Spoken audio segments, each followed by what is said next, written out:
education for you tonight. As early as next school year, your child could be breaking a sweat 5 days a week. Lawmakers right now are considering legislation that would require 30 minutes of physical education every day in every Indiana school.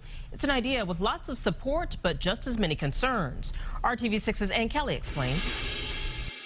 Good evening. The concern sprouting from another detail within Senate Bill 263, that being that if passed into law, it wouldn't just force school districts to add physical education, but also 30 minutes onto every school day. At South Grove Intermediate School in Beech Grove, this morning, students are breaking a sweat by scooting. Most of the students don't even realize how hard of a workout it is until they are finished, and then they start grabbing their arms. Whoa, that was hard. PE teacher Kelly Newman working with students a total of 9 weeks out of every school year.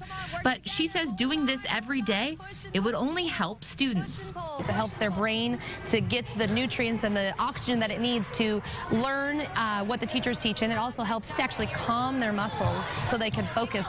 And those details, coupled with the fact that the American Heart Association, the American Cancer Association, and the Indiana State Medical Association, which is the Doctors Association, all three major groups in Indiana came to me and wanted me to file this bill. Is why Senator Dennis Cruz is sponsoring Senate Bill 263. It would require 30 minutes of activity, whether in the classroom or in the gym, every day in every school, with districts adding 30 minutes to each school day in order to make it happen. I actually don't think it'll probably cost any extra money.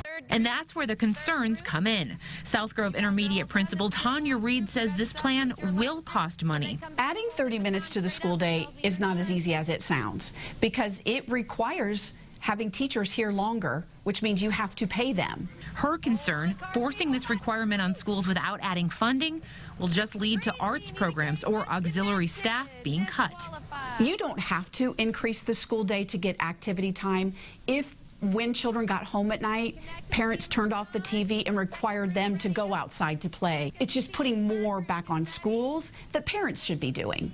Now, Senator Cruz has pushed legislation like this in the past, and he says it didn't go far because there were other health-related requirements included in those bills. Now that there are fewer, he says he is optimistic that this will move ahead. Reporting from the newsroom, Ann Kelly, RTV6.